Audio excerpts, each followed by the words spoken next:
How's it going, everyone, and welcome back to my FIFA 17 Fulham career mode. This is episode 36, and in the previous episode, a little bit disappointing, we only managed a 0-0 draw against Stoke City, and then a 1-1 draw against Hull City, which of course forced a replay in the round of 16. So still looking to book our place in the quarter-finals of the FA Cup, but that will have to wait until next episode, because today we'll focus back mainly on the Premier League with a game against Crystal Palace, followed by a midweek game against Southampton, and 2 days later is the replay against Hull. So as I mentioned, we'll go for our first team against Palace, then we'll have to rest some players for the Southampton fixture so that they're fully fit and ready to play against Hull. And of course that match I will remember to play Bettinelli again.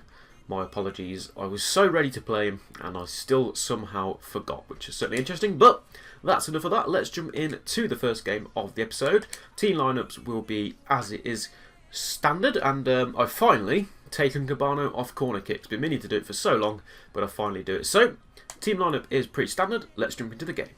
So, here we go then. We are live from Craven Cottage for this Premier League fixture, and of course, another London derby. Fulham against Crystal Palace. The Eagles looking to fly high here today, but we should be able to ground them. Hopefully. They are in 7th place. Last time out we took on Stoke, of course, who were in 6th, and we could only force a 0-0 draw. But that was away to Stoke, which is always difficult, and Stoke have been very good defensively. Not sure Palace may be on the same lines, but we're looking for a victory today. We, of course, and as you can see, Palace are actually 5th in best defensive teams. So coming up against some of the best defensive teams at the moment. We remain at the top though, but it does mean that we've got to put more effort in to try and score some goals. So we'll be looking to do that here today at home to Palace. Let's have a quick look at the team lineups then. Our lineup is pretty straightforward. Of course, new signing Rob Holding is now confirmed in the centre backs, and those are the substitutions as per usual. Nothing too interesting to talk about. Let's see if there is anything interesting though to talk about in the Palace lineup. We did only play them quite recently, if I do recall, but I can't quite remember what the result was.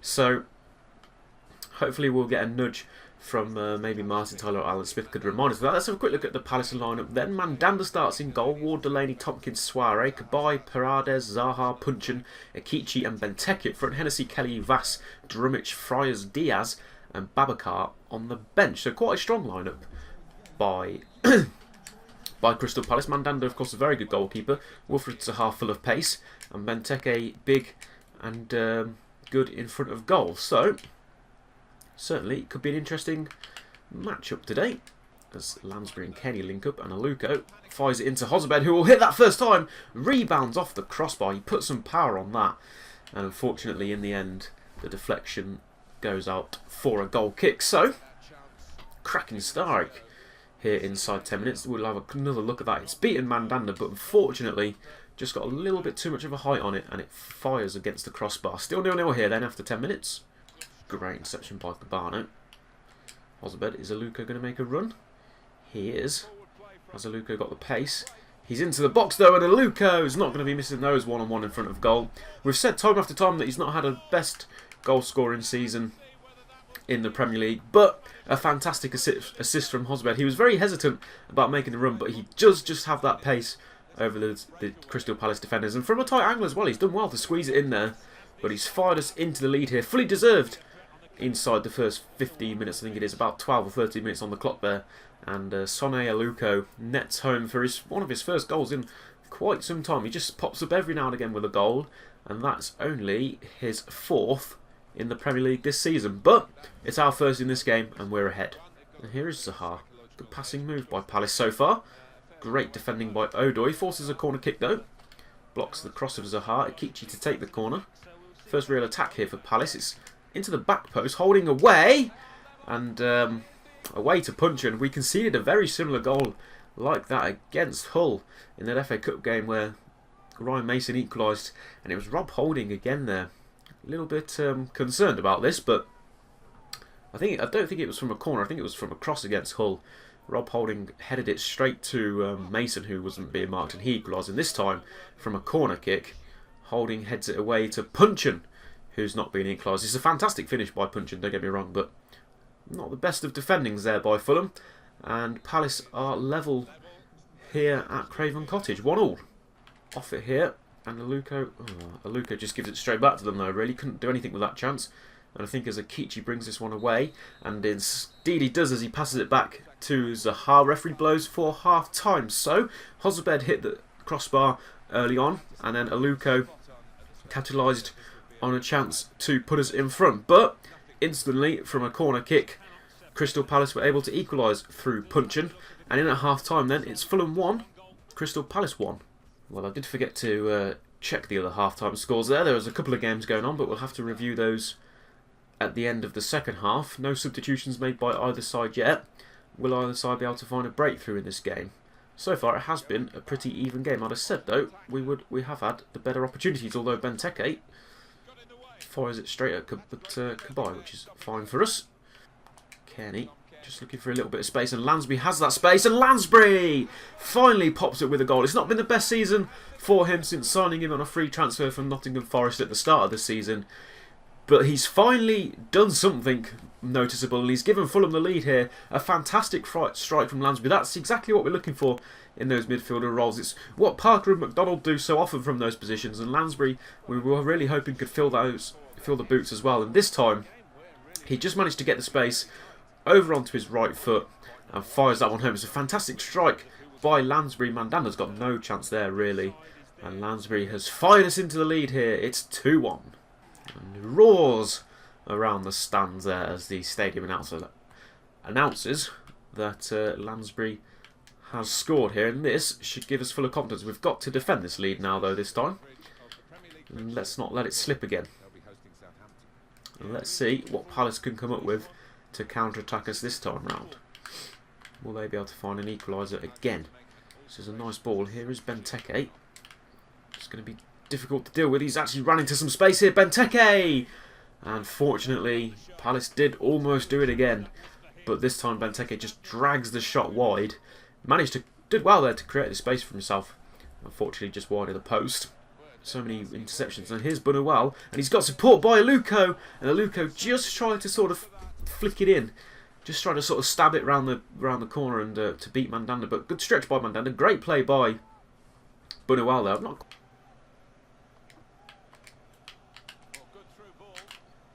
Oh, that's nice. That's got to be a foul, referee. I think it was just outside the box though, but Kenny was through there, and in theory, ref, that's got to be a red card. But he was definitely the last man, and he definitely prevented a goal-scoring opportunity there, did Friars, but for some reason, referee says that's just a yellow. You can see it again here. Kenny had flicked the ball around nicely, and he was right away there. Very dangerous from Friars. Lucky to still be on the pitch, but will it remain 2-1? We don't really have the best free kick takers in the world. Aluko, of course, can take them himself. It's very close though, but we will let Aluko take them. I think he scored a couple here. Let's just see if he can fire it into that top corner. Oh, and he can indeed. A fantastic strike by Sonny Aluko. We felt confident in the free kick there. I thought it was a little bit too close, to be quite honest, but you can see how early the wall jumped, and then they just didn't jump, and it wasn't actually the best of free kicks by Aluko. A good height on it, but Mandanda's got to be doing better. But to be fair to Mandanda, he's got to be expecting better from the wall. And the wall jumped very early and allowed Aluko to strike it home here. Aluko's grabbed himself a brace here in this match. It's his 5th goal in the Premier League. And we've taken all 3 points here. It's 3-1. And will there be any more action in this game? I think, with just a couple of minutes left of stoppages. And indeed, that is half-time. Friars knocks it away, and the referee calls for half-time. So, we're back to winning form, and we've picked ourselves up 3 points here, thanks to Aluko in the first half to give us the lead. Not the best of defending by Rob Holding, allowed Punchin to equalise inside 24 minutes in the first half. Half-time was level, but the second half we stepped up a wonder strike by Lansbury from outside the area to give himself a goal, and then Aluko to score a beautiful free kick after Friars was lucky to stay on the pitch with the foul on Kearney. Gave us all 3 points here against Crystal Palace. It's finished at full time. Fulham 3, Crystal Palace 1. So great result for us then. Some other results coming in. City 1, that's unfortunate for us. They beat Villa 3-1. Stoke beat West Brom 1-0. That's not good for us either. And Swansea beat Watford. So really, we did have to win that game, and we're luckily enough we did, because the teams around us also picked a victory. Although I keep forgetting, actually, City aren't that close to us. They're propping up in mid-table at the minute, but Stoke City, who did win, are also looking to close the gap on the top. So, good training session there. Rossi, of course, our future star, goes up to 57 rate. He's actually going to get a game time here, as Bunawal also goes up against Southampton, because, like I've said, and as you can see it there, just 2 days later, we have our replay against Hull, which, of course, we'd like to win. So, I'm going to go and change the team around for this game against Southampton, and we'll talk through it when we see the team lineups at the start of the match. So then another Premier League fixture for us today. This time we are against Southampton, but another home game for us, and our home record has been quite good so far. Of course, previous home game we picked up 3 points against Palace. A bit of a late evening kick-off today, which means we should have some of the games already been played, which will be interesting to see the results. And I'm actually quite surprised, but I did change the team around completely, and we do actually have a full rotation side. So 10 fresh faces in today's fixture. Donnarumma does remain in goal, however, because of course he'll be out of goal for the next game against Hull. You can see us there still in second place. Spurs have still got that extra game on us, so I don't know if today is the extra game. Of course, this is a midweek fixture, so could very well be. Let's have a look at the team lineups then, if it's going to show us. And I shall show you our full rotation side, although you could probably work out because it's the only other 10 players we pretty much have playing. So we have about 22 players, which is interestingly, well, it's just quite interesting, really. Well, hopefully we'll get a look at that as we watch the handshakes here. Virgil van Dijk, of course, in captain for Southampton today. This is going to be a tough test for us. Southampton look like they've got a good side out, and we, not why we've got a bad side, but not the best. So Donnarumma remains in goal. Fredericks, Maddle, Ream, and Malone in defence. Parker, McDonald, Rossi, Aite, and Johansson are the midfielders. Iheanacho up front. The substitutes are Bettinelli, Odoi, Sigurdsson, Kenny, Lansbury, Hozabed, and DeLuca. So our scout future star, our youngster, starts out on the right wing. There's the Southampton lineup.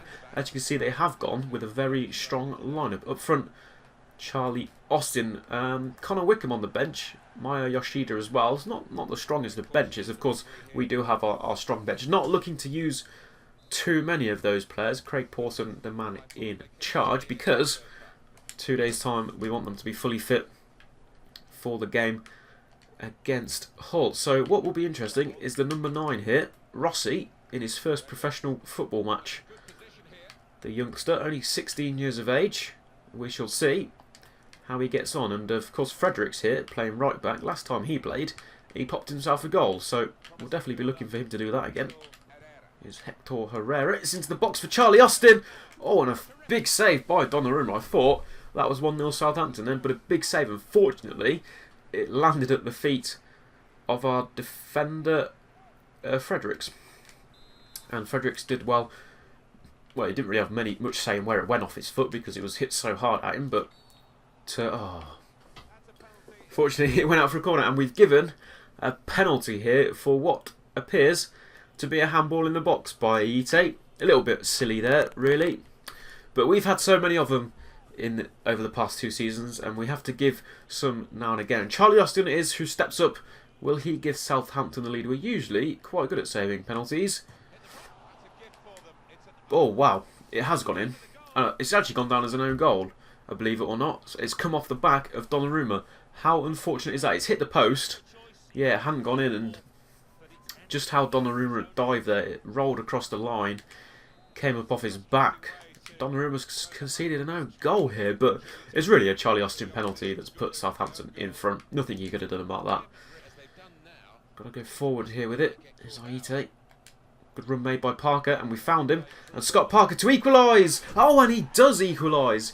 And it seems that every time Scott Parker plays, Scott Parker will score. It's brilliant build-up play by Fulham. We've not had a lot of possession here. We were able to win a loose ball, and we've just worked that one nicely. And some good link-up play, and a good run made by... Here it is. Starts with Aite. And, it actually started with Parker into Aite, and then Aite came forward a little bit. And great movement by Parker. Good pass to find him. And, you know, he's not going to miss from there. It's a bit of a toe poker by the 37-year-old, but at that age, he's still popping in important goals here for us at Fulham, which is absolutely fantastic. We will be, of course, losing him, I think, at the end of the season. But he's grabbed himself his first goal of the Premier League, and the legacy lives on, as it were. And it's 1-1 here. Aite's got some pace here. It's nice into Iheanacho and goes back to Aite, and I think it's Parker. It's Rossi in the box actually. Oh, and just as we had the oldest man on the pitch score, we could have had the youngest. The 37-year-old Scott Parker's popped up with a goal, and 16-year-old Rossi, well, that's a learning curve for him. He was in acres of space. He's not very tall either, the young lad, but he's able to get his head onto it, and it's just wide of the post. Of course, he had to head it high because it is Fraser Forster in goal, who's about 6'7", so not too many headers will be getting past him. So he curved that one into the top corner nearly. Fortunately, just went a little bit wide. That would have been a good debut for him. Ball's whipped in here though. Malone will deal with it. Rossi can't do anything with it, and referee will blow for half time. So yes, very entertaining, but it was a Charlie Austin penalty that gave Southampton the lead thanks to a handball by Aite in the box. His penalty actually hit the post and then rolled across the line and hit the diving Donnarumma on the back to go in. But up step the 37-year-old Scott Parker to find an equaliser. Great link-up play with Aite, and a good run made by Parker gave him the space to slot it home to level at the break. Young Rossi also had a chance, but just wide at half-time. Then it's Fulham 1, Southampton 1. Some of the results around the grounds then on this Tuesday. So this isn't our game in hand, as you can see, although Spurs aren't actually playing, so potentially this is. And Arsenal have a 2-0 lead at Everton. Villa holding some points on at City. Chelsea are playing United. We'd really like Chelsea to get some sort of result out of that, but so far United lead at half-time. Palace, who would just beat, play West Brom. Stoke level with City, which is quite handy. Liverpool level at Reading, and West Ham in front at Sunderland. As you can see, Parker looking very tired, but I don't want to make any changes just yet. Baena comes off for Southampton. They feel like they need a change, and it's Pierre-Emile Højbjerg who comes on. So, second half then, let's see if we can get ourselves in front here in this match. Everton have taken the lead. Okay, no, they haven't taken the lead at all. They've pulled one back against Arsenal, but they were 3-0 down. And there's a run being made there. I think it's offside though. It is offside. It is. I wasn't sure. I saw the run being made. Austin made a late pass to be fair, which was interesting. You can just hear I clocked the run, but as he passed it, I was trying to cover it as well because I wasn't 100% sure. I saw my players flick their hands up, but that doesn't always mean anything, and you always play to the whistle. They did actually took it. I think it was Buffalo, sorry, who tucked it into the back of the net, but fortunately we've hung on here. Charlie Austin has actually now left the field of play. Still 1-1 with just 10 minutes to go. That was very close to Southampton stealing the points here though. Southampton sat a little bit deep. Parker, space for Rossi. Good ball in to Iheanacho. Oh, that's very unfortunate. Second chance effort. Oh, Rossi has been so unlucky today. He could have had a goal and could have had an assist right there, but Iheanacho hits the crossbar of all things. That was our chance there to take the lead, and I think that might be our last chance. We'll be very happy with just the point here today, holding on a little bit, but we've able to get away without making any substitutions, and no more time for Southampton to go forward, and that then will be the half. I'm absolutely very impressed with that. Okay, we only got a point. We'd have liked all three, but with the team that we fielded, very happy indeed. Southampton took the lead, but Parker managed to equalise, and he also was able to play the full 90 minutes. Very impressed by the 37-year-old, and very impressed by the young 16-year-old Rossi as well. He could have had a goal, and he could have had an assist, but it wasn't meant to be today. But we'll happily take the point here then. At full time, it's finished Fulham 1, Southampton 1. So some of the results in the end. City drew with Stoke, but it was Man United who held on to that 1-0 lead at Chelsea. Not the best results, as of course we are looking to hunt down United. But that's going to be the end of today's episode. Of course, up next is the FA Cup replay, followed by Leicester in a few days' time will be your two games tomorrow. We will, of course, take a quick look at what those two Premier League results for us today. A win and a draw means in the table. And it means that we're all now on 26 games, so that's quite nice.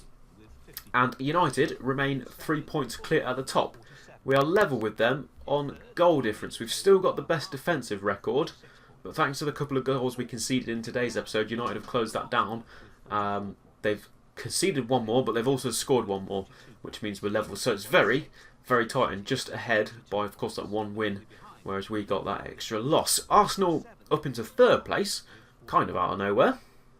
Wasn't expecting that. We know they were closing the gap down. Spurs have now slipped to 4th and Chelsea into 5th. So sort of a bit more of a normal top 5 you'd see there, obviously apart from Fulham up in 2nd. Stoke then still looking for that playoff place. They're down in 6th. Palace are 7th. Liverpool and City are climbing a little bit, but still struggling down there in 8th and 9th respectively. And Sunderland prop up at the top half of the table. They of course were up at the top half, up at the top with us at some point, but they've slipped down a little bit. West Ham, Watford, Swansea, Everton, Leicester are 11th to 15th. Villa, who have been in relegation for so long, but we did say they had a couple of games in hands, they've now jumped up to 16th position with a victory that they picked up somewhere along the lines.